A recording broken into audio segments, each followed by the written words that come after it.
What the hell? What are you doing back there? What are you doing up there? This is my truck. What are you doing sleeping in the back of a truck? Are you stealing my truck, you son of a...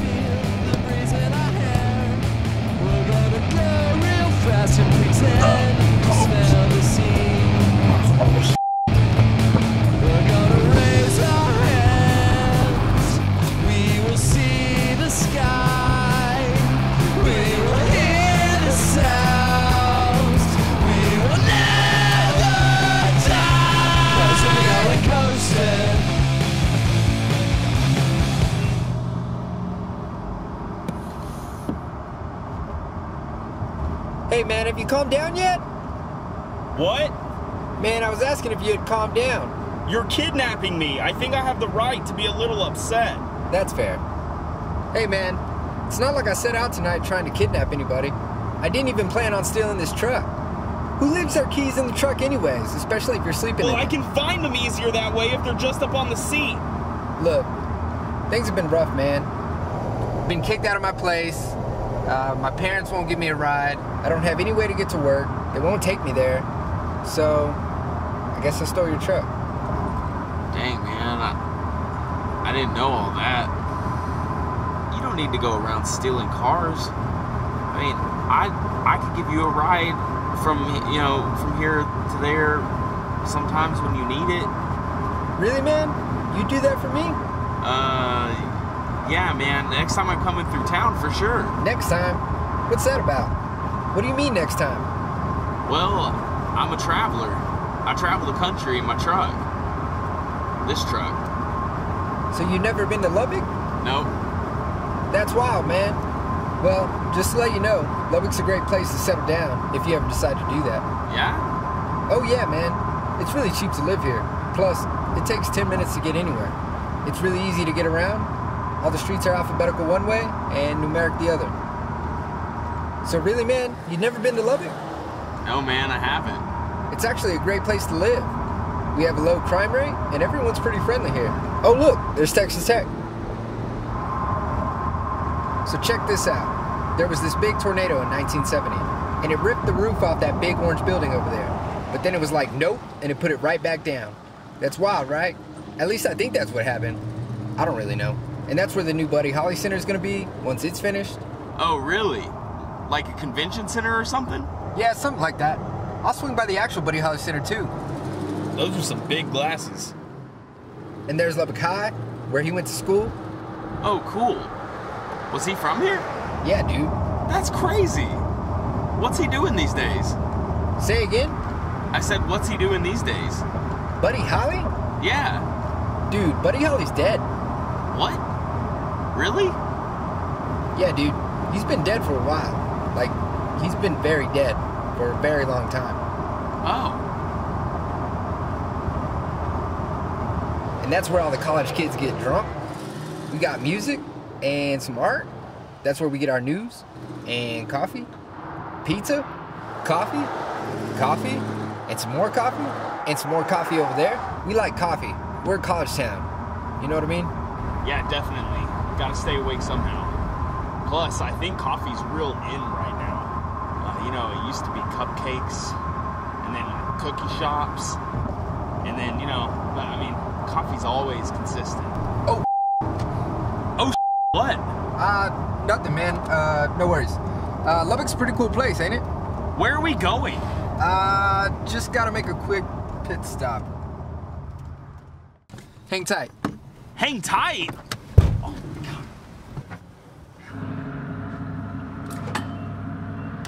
God. Hey man, so we're on empty. Do you have a debit card or something that we can use to fill this thing up? Look, man, I've got some money, but... Wait, did you use the whole tank of gas?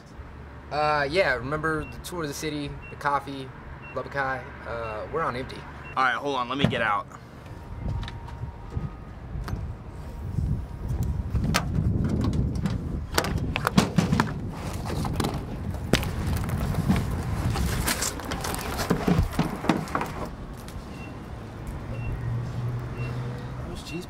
Oh, look, man, it's been fun, but I'm tired. I need to get to bed. I wanted to get up and go see the sunrise in New Mexico. New Mexico? Man, you can watch it here. All right. Can I drive at least? Of course, man. It's your truck. Can I get some cheese puffs? Yeah.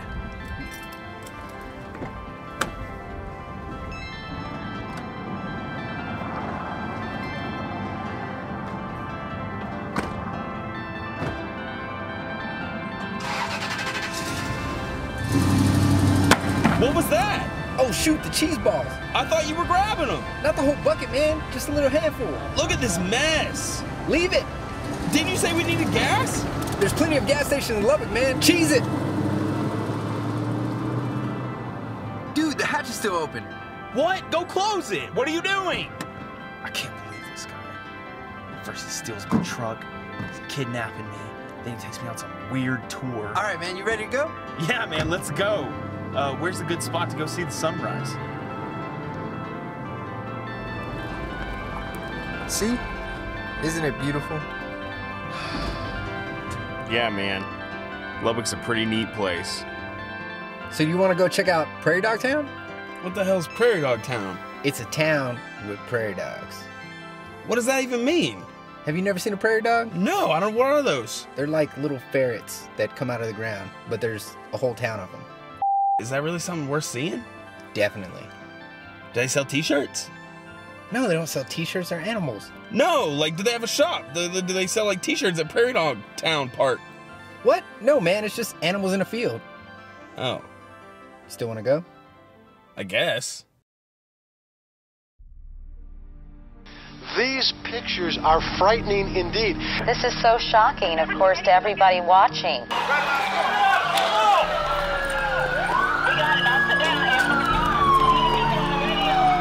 And looted during the racial riots. Being thrown, even the event organizer was pepper sprayed at one point. At least 3 people were arrested and charged. Oh God, oh God, oh God. Believe it, this moment. Everywhere you look in Koreatown, in downtown LA, and in South Central, there was chaos today. A mob mentality, burning, looting, and in some cases even celebrating. And those, on the other hand, who view the violence spreading throughout Los Angeles as an expression of sheer lawlessness. Treated at nearby hospitals, but law enforcement also telling us that there are a number of bodies that remain in the church. Good morning, Georgia. From the air, you really get a sense of the scope of this massacre, those deadly bullets flying. If you've turned on your TV or followed the news, you might feel like the world is getting worse. But is this actually what is happening?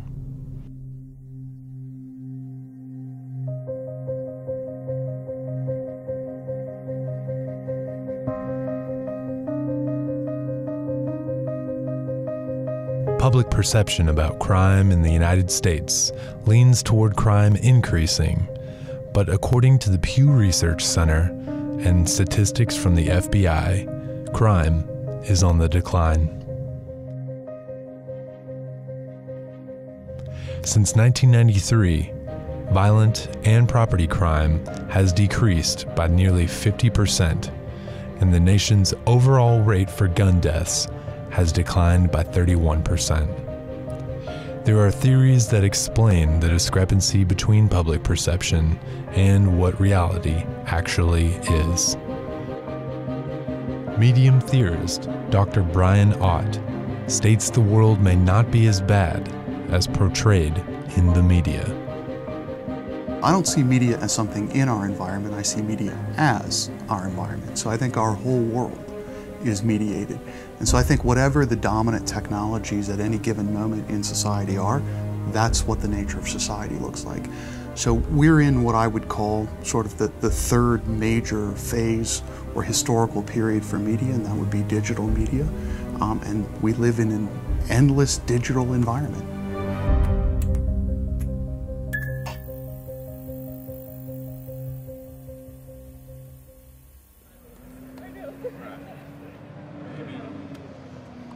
mentioned that you don't have cable, but you do watch TV. Is there any other forms of media that you use to get your information from? On Facebook. Social media would kind of be my main form of media. I don't watch the news a lot because it makes me sad. I read Truthdig, I read The Intercept. I don't even watch Fox, ABC, NBC, CBS, those, that type of media, at least. It's clearly slanted to the left. Media has done a fantastic job of devaluing human life.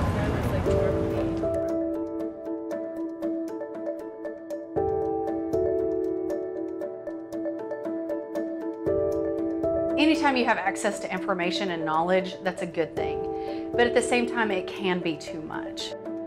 It can help you start to, or I don't know if help is the right word, but it can make you start to think that things really are bad in the world. The media can sort of magnify bad news, and there are some good news stories that aren't as attractive to cover in the media, and maybe we need more good news going out, way to make it exciting.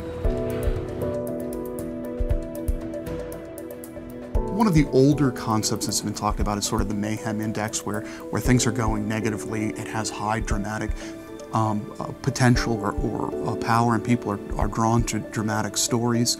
And so there's been a movement in our news industry to make it more and more commercial. If you were truly interested in just informing people, right, you would get the advertising industry out of the news altogether, but we don't do that. And one of the ways that we know that the news is commercial, particularly the televised news, for instance, is that there are literally commercial breaks in the middle of the news. If you'll excuse me, I'll just take a break from making this point by enjoying the refreshing taste of Mountain Dew Code Red. Today's weather brought to you by Choice Hotels. Light up a Camel and be an eyewitness to the happenings that made history in the last 24 hours.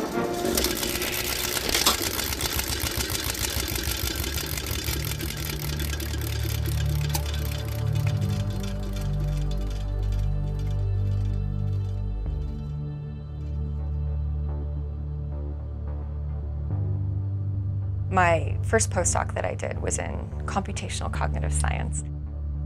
We talked a lot about sampling and the idea that when you're trying to learn a topic or a concept or what a category is, you have to collect samples. If I had a bag of M&Ms, right, and I wanted you to, or maybe it was just a bag of candy, and I wanted you to make a generalization about that bag, you would start pulling samples out of that bag of candy. And if all you did was pull out green M&Ms, and then you'd probably say that, well, it's a bag of green M&Ms, right? If you pulled out a green M&M and a Jolly Rancher, you might say, well, it's a bag of candy, because you're sampling these bits of evidence, and you're assuming that the samples that you're collecting, which you've assumed are randomly sampled, are being pulled out of that bag, are representative of the whole bag. And what that means is that we're often not talking across our differences. So we see this in the political sphere as well. And this is one of the places where it's most significant. And I think one of the reasons why our politics has become so divided is people can literally tune into the news and information that confirms their pre-existing ideological biases. We are hearing it. Yes, I'm sorry, but they. Fox viewers are not hearing it. People in Alabama, conservative viewers are not hearing it. Right, now hopefully they're turning the channel and hearing all sides, but unfortunately too often folks on the left and the right live in bubbles, and right now on the right, that bubble... When we have these echo chambers or these silos, where, particularly with social media, where we think we have a grasp of what everybody's opinions are, but we're really just seeing is one type of opinion or one type of group of opinion. So people say that a lot of liberals were really surprised that Donald Trump was elected president. Just in case the unthinkable has happened and Donald Trump is our new president. America is crying tonight. I'm not sure how much of America, but a very, very significant portion, and I mean literally means that crying. Donald Trump will be the 45th president of the United States.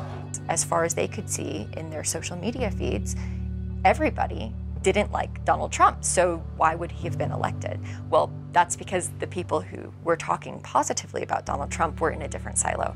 And so if we make those generalizations beyond what that actual sample looks like, it's skewing our perspective of what's really happening in the world. This is the CBS television network.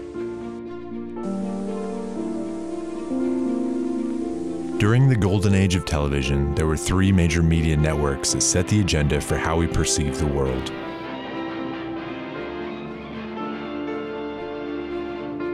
Today, with the rise of new media outlets, we now have the ability to set our own perceptions of society. But is this selective exposure causing a different kind of problem? There is some recent research that suggests younger generations are turning away from televisual news, but of course they're turning toward social media to get their news. So on the one hand, they're turning away toward one kind of news, but they're turning toward another type of news that it appears is no better. I'm not really the type of individual who says the world is getting better or getting worse. The world is getting different. As time moves forward, technology is changing rapidly and affects the ways in which we communicate on a global scale. The average person spends more than 5 years of their life on social media, combined with over 7 years watching television, and we spend more than 12 years of our lives consuming media. Because of this, we should make it our due diligence to inform ourselves of opposing viewpoints and create conversation that provokes consideration and not condemnation. What was once meant to inform us is misleading us into a comfortable bias of self-regulated confirmation. But we are the ones that ultimately determine how we allow ourselves to be impacted. Access to information is a tool to be used to leverage our human experience and not to segregate us with only those that think like we do. Don't get stuck in virtual reality. Broaden your horizon, take control, and live in your reality.